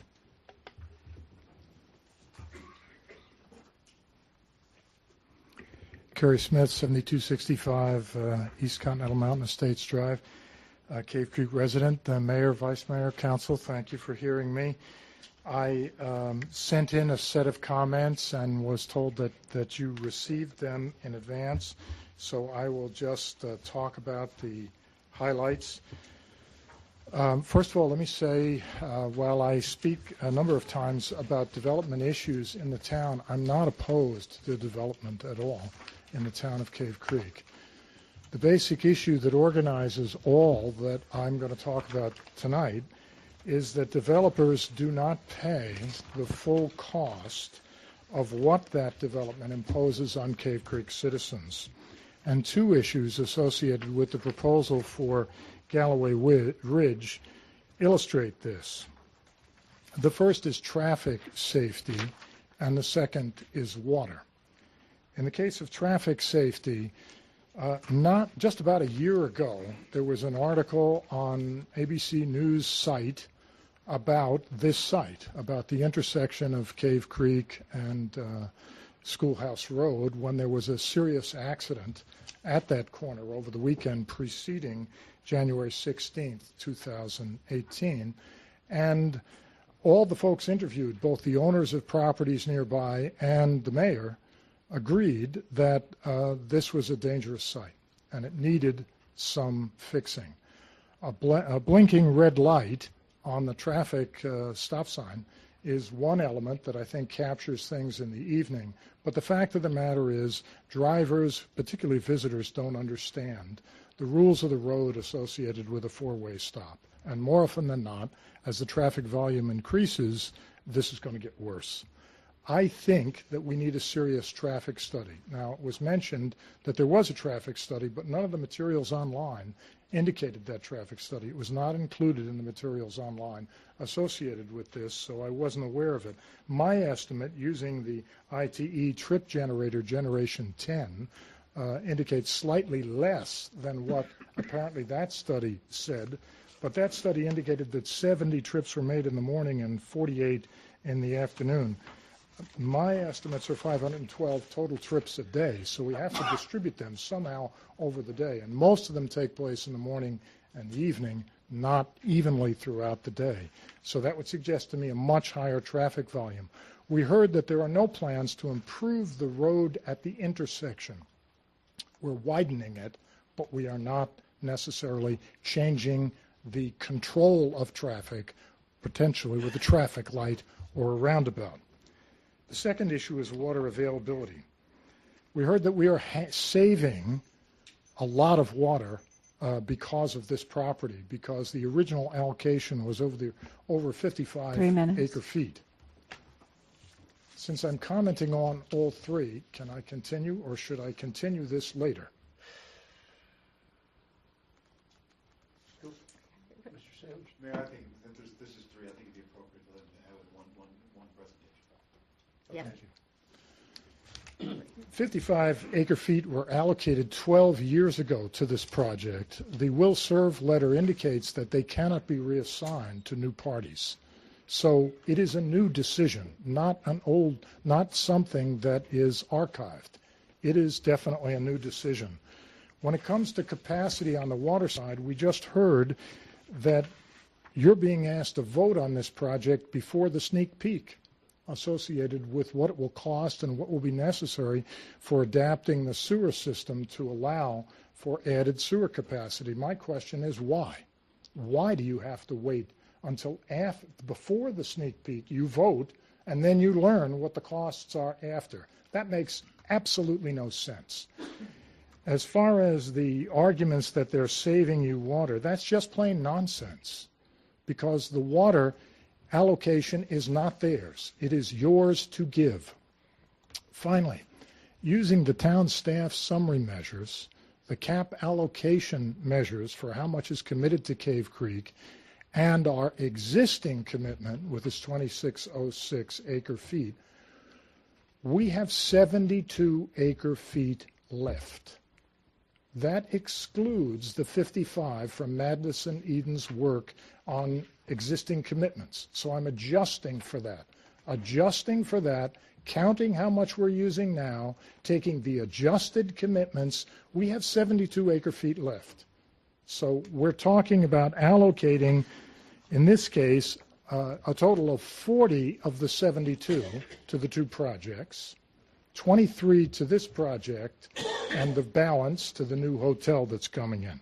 My estimates, by the way, would put the use of this hotel based on Cave Creek's numbers at 33 acre-feet, not 23, okay? So we're talking about a significant water allocation of what's left. I want to know, is this what the citizens of Cave Creek would want you to do, given that none of that accounts for the water commitments for 5 years to the 4 developments we heard at the outset of this meeting. None of it accounts for the planned cutback from Lake Mead of our cap allocation. So the question is, how much of a margin do we want? Thank you. No more? Okay, we're back to council. Would you guys like to respond to anything that he had to say there? Mayor, Vice Mayor, council members, just quickly, a couple of things that popped out at me. One, I think, as we talked about earlier, I think Mr. Smith suggested that the development agreements we entered into earlier would have a water allocation from us. That is not the truth. That is, water is coming from the city of Phoenix, as we discussed earlier. So I want to make sure that point was clear. He also discussed about the 55 acre-feet that is currently allocated to this property.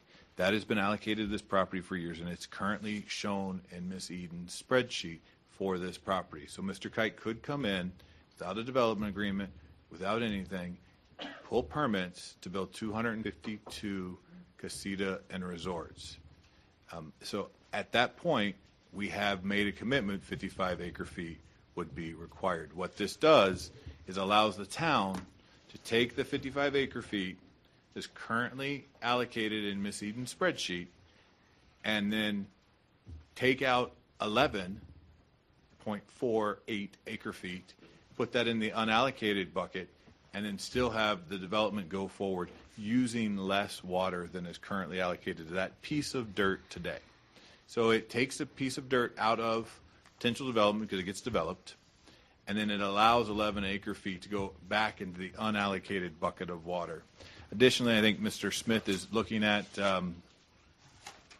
numbers of what we look at from an allocation per house. That's a 1 acre parcel where you can have horses or you can have livestock or you have a much greater space. You're talking now on this development in front of you is a duplex. We know how many fixtures there are.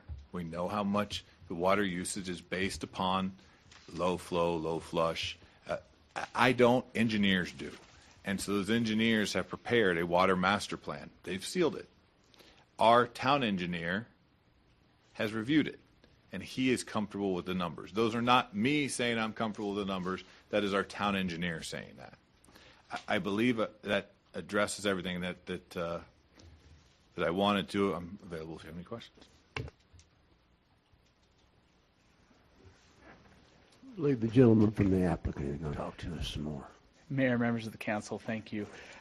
Just in response, as far as the questions on traffic, we do have a traffic study, a traffic impact analysis. It was prepared by ZivTech, who is a reputable traffic engineer here in town. They do studies all around the state.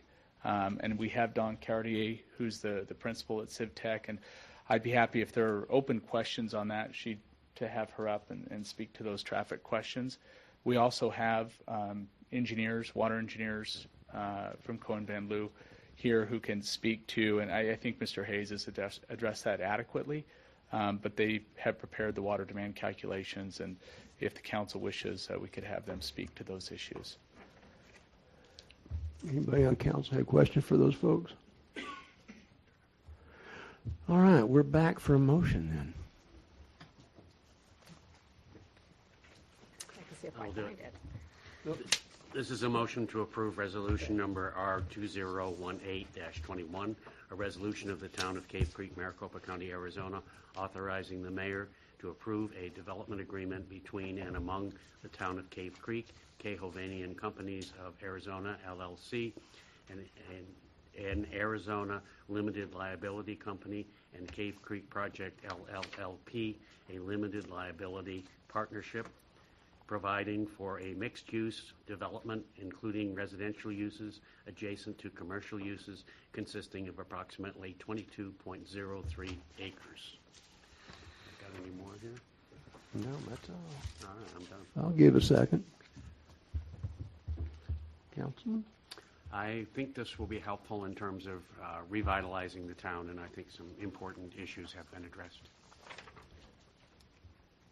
Any other comments from council? Councilman Morris. I think my former colleague on the Water Advisory Committee, and who was reappointed tonight, and has been a very valuable member of the town water effort for the 2 years that I've worked with him. He raised a very important issue that I've raised repeatedly, and that's the self-help. We do not have the study. We have ideas about what may be wrong, and we have an onerous clause in here where if we don't meet certain milestones, the town will be in default. And at that point, the developer can take over the construction and do what they want. That's maybe a little generous, the do what they want part, but they essentially take it over. So I can't support this with that in there. I just remind the town, my colleagues, that the towns should pay very careful attention to the contracts. There's a history there that we should all keep in mind. And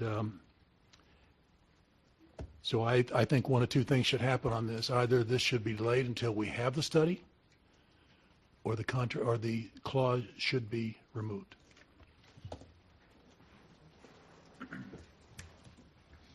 Any other comments? Well, Councilman my comment Clancy? is that it appears that the attorney who representing the group has made it clear that this isn't a sword they're going to fall on. So I would say go back and renegotiate it in such a way that perhaps having a study so we can see it. Carrie has addressed it wouldn't be until next year's budget, but I too would like to see an egress out, even if it's just an egress out onto Basin for some of the people who live in there, just simply to give them a way out, maybe not an ingress if it's too complicated on that side, because that is a highly populated area, if you will, and I don't think you can widen those streets unless it was onto your property. But I would consider that as well as part of our consideration. You go ahead. Mayor, Councilmember Clancy, we would address the egress issue. The K. Hovnanian is certainly willing to agree with that. We can address that in the context of the preliminary plat, which will take place afterwards. But we're more than happy to speak with that and would be happy with an egress. If I can comment on the self-help just one more time, one of the reasons that came to be is, K. Hovnanian, as I explained, had asked the town for guarantees, related to the lift station. We know those improvements are necessary. They're being planned by the town. The town is working on studies, and they're just moving a little bit more slowly than K. Hovnanian needs to get through all of the investment and the planning and engineering and work that it takes to bring a project like this out of the ground. From a timing perspective, usually a builder like K. Hovnanian won't close on property until they obtain and receive a will serve letter from the town that says we have the infrastructure in place, or we'll build the infrastructure for the sewer, and we will serve you with wastewater services. In this case, the message, because of the pendency of this study, was that the town can't deliver that will serve letter, And so, we crafted, together with your town attorney and your staff, self-help as a workaround for that, so that basically we can go through the process that the town is undertaking with the study and the budgeting and all those things, and work through that process short of having a will serve letter. Kay Hovnanian plans to close next summer in July of 2019. The milestones that are outlined in the development agreement begin at that time and go much later than that. But there's plenty of time for the town to accomplish those milestones, and we understand that those are within the grasp, certainly. And I don't think any of your staff that are undertaking those processes have objected to those timelines. And so, it is something that we would ask for your consideration for tonight, if you can consider approving that. Thank you. Should the town engineer come up and talk? Councilman Morris?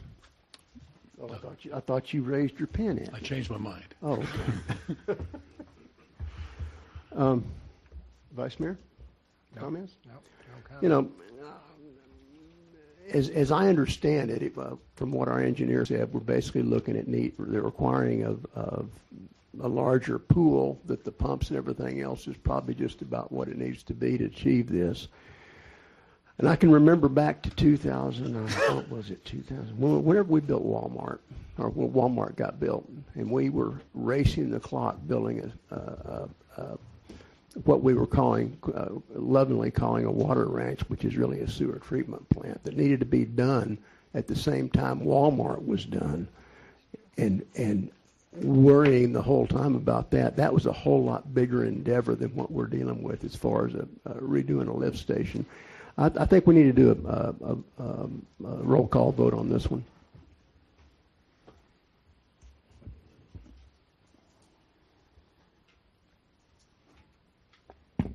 Councilmember Diefendorfer? Yes. Councilmember Clancy? Yes. Councilmember Morris? No. Councilmember McGuire? Yes. Vice Mayor Smith? Yes. Mayor Bunch? Yes, by 5-1, motion carries. On to agenda item number 7. Let's see here. All right, it says P-18-01 Galloway Ridge preliminary plat. Council discussion, possible approval of preliminary plat P-18-01 Galloway Ridge, a 70-lot residential subdivision as part of a 2-phased mixed-use development.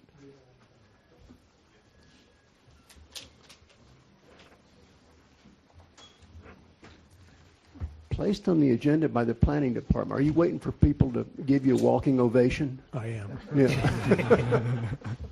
I am, Mayor.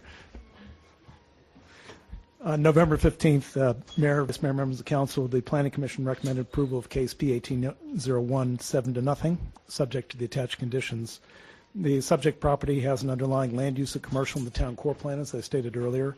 Underlying zoning is town core commercial.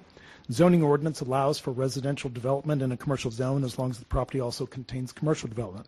There is no prescribed ratio of commercial to residential uses. The subject property is considered to be one parcel with 2 proposed phases. As such, the required setbacks are measured from the perimeter of the single parcel. Setbacks described on the 70 residential units are illustrative only. The lots were originally described as units in the presentation of the project to the Planning Commission. The nomenclature has been changed from units to lots to reflect language in the proposed development agreement. I'd like to point out that in the staff report, which is also online under traffic circulation section L, describes that a traffic study was done and is available for review in the planning department. I didn't want to reproduce that extensive manual. Several planning commissioners did come in and review it. Some got their own copies, so it was available for public review. There are questions from council. Are you done? Are you done? I'm done. Thank you. Well, does council have any questions? Well, it doesn't appear we got questions. Well, there is public. This is a public hearing. We're opening the hearing at this point in time. Did you want to speak to us? Oh, yeah, you got a presentation. Come do it. Yes. I like craning my neck like that. If you don't want it, I don't have to present it. I forgot about his pretty horses. You know, we like horses. They are pretty. They're beautiful. I wish I had one. Even Want to buy We one? can work on that. I know, right? I live in an I got a HOA. label They that won't let makes me right now. expensive fertilizer. Mayor, members of council, even though we're looking at the preliminary plat right now, it comes prior to the site plan. If I would say if the applicant wants to describe both in one presentation, it might suit your purposes. Okay. Thank you. All right.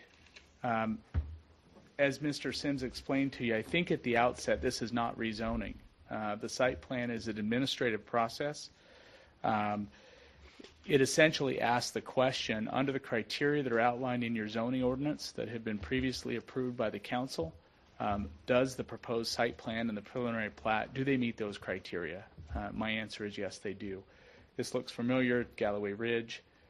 So we're talking about Chapter 12 for site plans. I'm going to go through those criteria. There are 10 of them.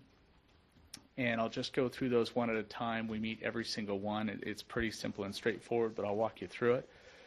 The first is that public facilities can accommodate the proposed development. There are facilities and infrastructure in place that will accommodate this to the extent we've talked about the sewer lift station. That's planned and will be in place in time to accommodate the proposed development. Water, again, we've talked about the development agreement as far as an allocation goes. Sewer, as I understand, your sewer treatment plant, the water farm, water ranch, will benefit from the increased flows that will result from this development. So we're happy to be part of that. The roadways, we've done a traffic study, and the developer will comply with that by making improvements on Schoolhouse Road that will include some widening and restriping. As far as special features on the site, topography, vegetation, wildlife habitat, historic sites, those have been considered. We've talked about the open space, 20% undisturbed or native, 41% total. We're preserving vegetation and revegetating the scarred, disturbed area in the parking lot, as Jeff put it, and then maintaining trail connections and improving new trail connections for others to enjoy that. As far as the design characteristics being compatible, we're certainly compatible with the area within the town core and the surrounding land uses that are on the north, southeast, west sides of this property. We have support. I've talked with you and showed you the map that shows the extent of that support, neighbors that have signed petitions and issued letters. I believe you have some of those. And that does, just a note, it improves the current conditions substantially, we believe, from a visual standpoint. Parking areas and entrances and exits, we can talk about that. We meet all the town's parking requirements. We have driveways and garages for each of the lots. Entrance and exit points. I do note on the preliminary plat, we talked about a stipulation, number 10, to the pre-plat. Kay Hovnanian would request that we modify that stipulation. That stipulation, let me see if I've got it here right in front of me so that I can not be mistaken.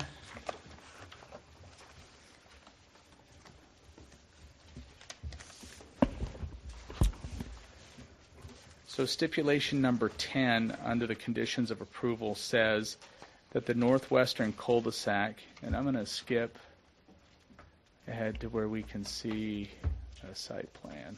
Boy, maybe I'm going too far.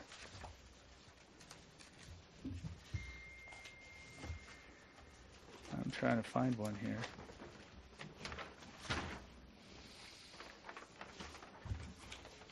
One by track D. Yep. There we go.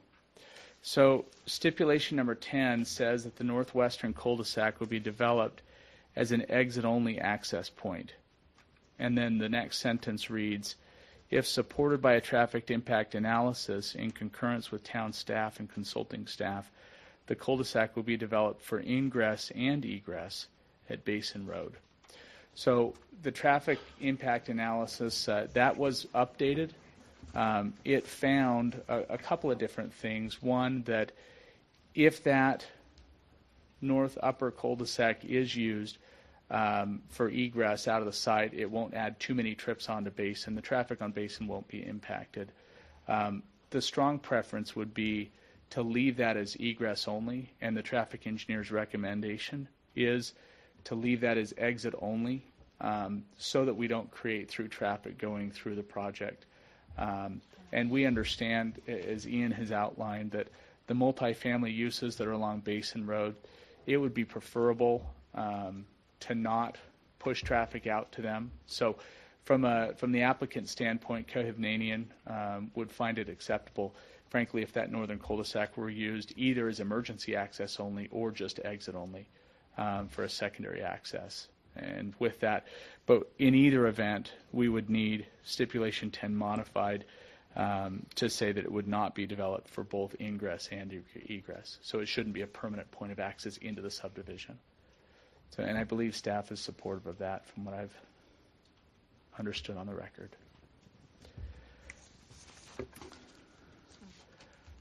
I'm going to have a lot of clicks here to get back to where we were. Anybody know what page in our packet that is? 118 of 185.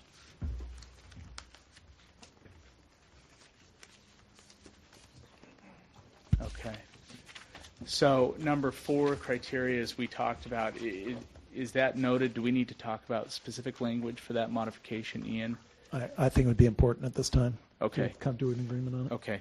And what I would propose is that we simply strike the second sentence to stipulation 10 and leave the first sentence that says the northwestern cul-de-sac would be developed as an exit-only access point. Is that acceptable, Kevin? Yeah, to emergency access and egress only, or exit only.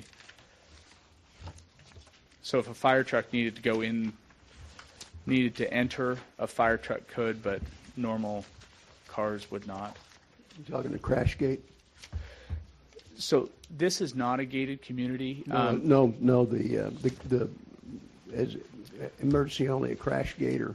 So there's 2 alternatives here. The first would be if it's an emergency access only, we could put a crash gate there, so a fire truck could come through in an emergency.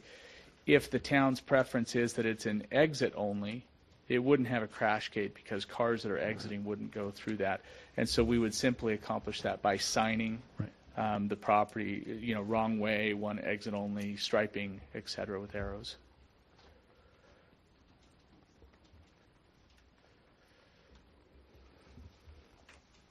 Am I correct on that, Don?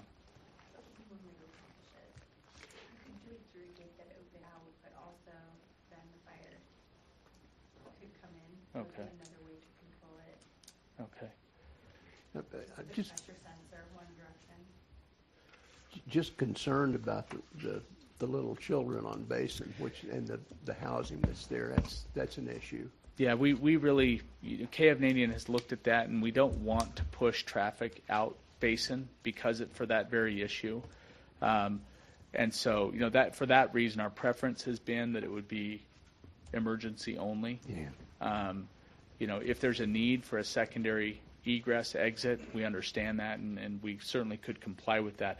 That's a decision that we would look to the town for. But for the reasons you've mentioned, Mayor, I agree that emergency only is probably the best. And the Basin Cave Creek intersection is not a controlled intersection. That's right. Yeah. So pushing more turn limits out that way would not be preferred. So as far as that stipulation goes, then the first sentence, it would be proposed that the first sentence be modified to read the northwestern cul-de-sac would be developed as an emergency access point only. Is that? That works for me. Works for me. Okay. Yeah.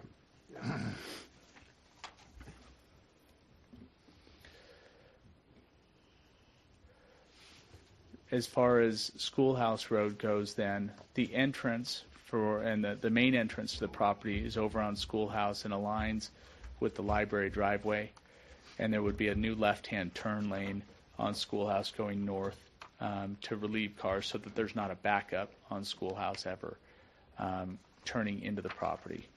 going north. Parking areas, again, this is a criteria from your ordinance. Talks about minimizing paved surfaces, which Canadian certainly supports and agrees with. Screening, softening parking areas, we've done that. Providing parking spots that avoid impacts, the locations within the community avoid headlights impacting other residents.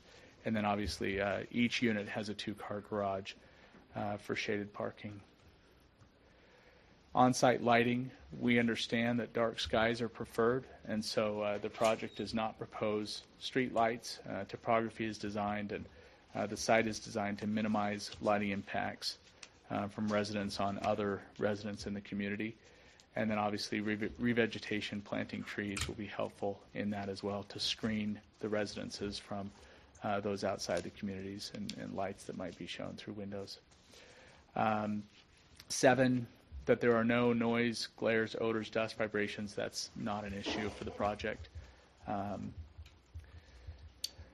The site is protected from undesirable impacts abutting properties. The proposed mixed-use project is compatible with surrounding uses, with residential on the north and on the west, and commercial on the south and on the east. Trash receptacles, exterior vents. This is, again, we have a design for the neighborhood, not an issue at all.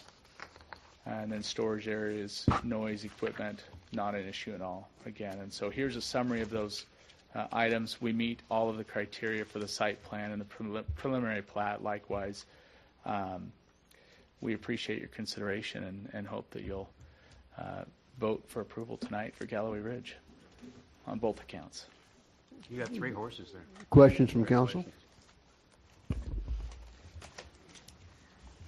Nobody's got any questions.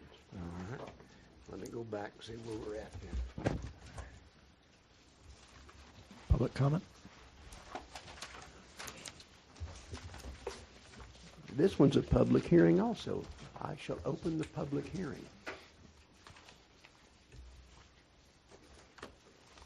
We have no hearing and seeing none. Okay. We're back to council for a motion. Okay. This is a preliminary plat, and then Right. the next one is, Site plan. which one of them has grading and drainage? The exhibits were provided for both, Okay. so that you have that option to discuss it under either I can case. discuss that at this point. Sure. You know, and I'm probably going to get arrows shot at me, not so much from them, but from the community. But I see an incredible opportunity in the undisturbed conservation easement area for planting water.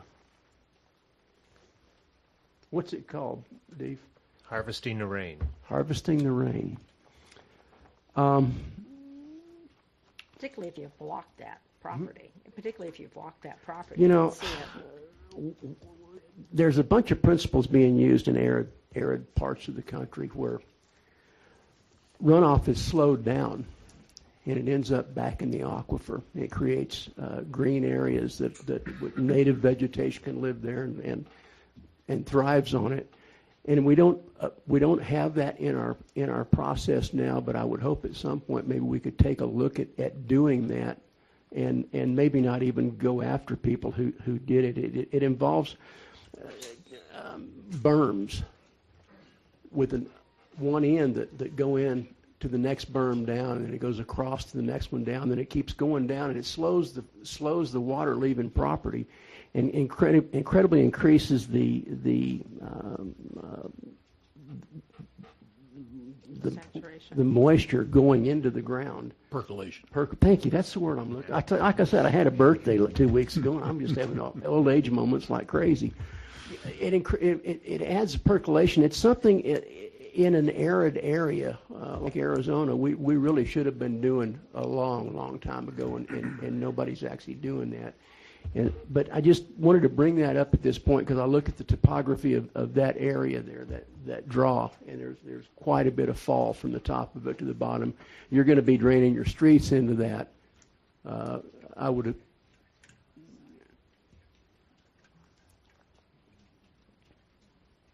It's just something in the desert Southwest that we ought to be mindful of. Mayor, members of the council, at the risk of getting out over my skis on drainage, we do have the engineer here, but I know there is existing, when we look at this site in the scarred area that is on the eastern portion of it, currently there are sheet flows, which is, surface water that's draining north to south across that. The proposed plan contemplates retaining a lot of that water on site so that it's not just draining off site like it is now. Some of that would go into the natural preserved, undisturbed native areas, but a lot of the water that's on the site today will be retained on site in the open space areas. We're actually, as I understand it, and I don't have the drainage area report right in front of me, but as I understand it, we're reducing the amount of water that flows off the site today, both sheet flowing off site and then going through. There's a culvert. If you were looking at the site Where's the other end of that? I know where it comes out. I don't know where it goes once it leaves Basin. I know where it leaves our site, but I don't know where it goes after that. I know that the Galloway Wash, as I understand it, continues further west, but I don't know. Does it go to the mini storage? Yeah, it exits at the mini storage. Okay. It starts on the east side of Schoolhouse Road, and then it's underground all the way to where the mini storage is. Okay. And it's actually it's a 60-inch. Yeah, it's big. It's a lot of water. Yeah. But we're putting less water in than going in today, as I understand it. So we do have on-site retention. So you're going to increase the, thank you, Councilman Morris, percolation. Yes. Yeah. Yeah. Thank you, Councilman Morris. All right. I just wanted to make my little soapbox speech here about harvesting rainwater and the fact that we ought to be doing more of it in the desert. Okay, so we have did we have a motion?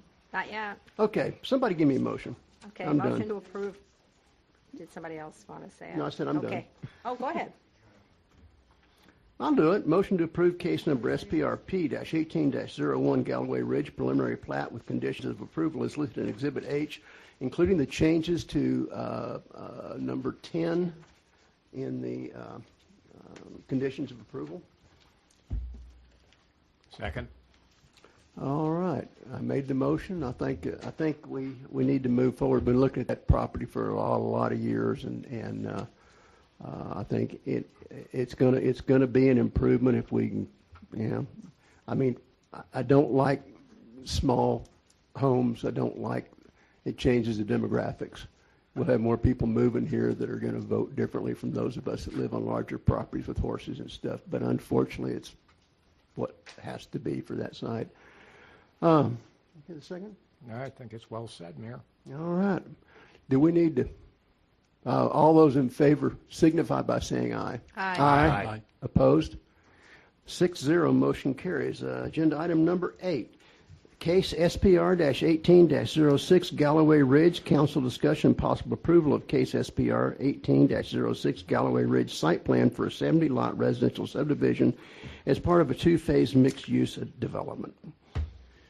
Mayor, Vice Mayor, members of the council, there's really nothing to add with regard to the presentation of the case for the project. Have we seen this before? Council, any questions at this point? Okay, we have public hearing on this one as well. Nope, we're back to council for a motion.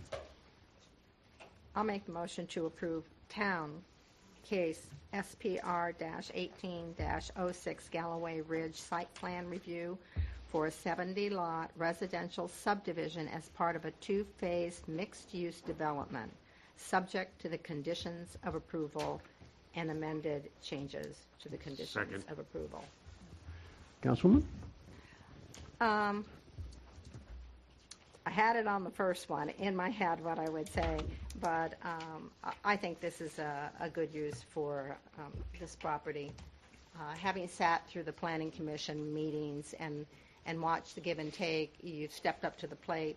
The conditions that they were requiring, you're addressing and coming forward with us, and that means a lot to us who respect what the Planning Commission does.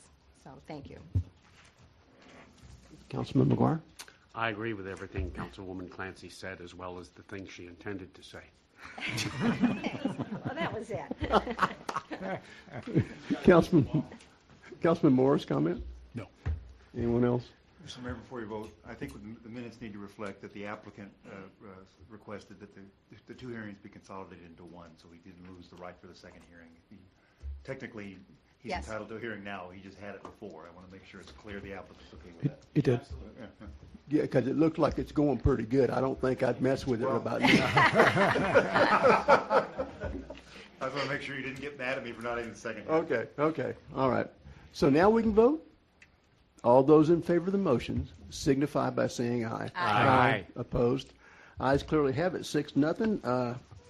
I guess at this point in time, we're going to see all y'all next year, or some of you next year. Have safe, happy holidays. Merry Christmas, Happy New Year. And do we have a motion to adjourn? So moved. Although, I'm real fast. Jump right in there. That's okay. You can read. Get the hard work there.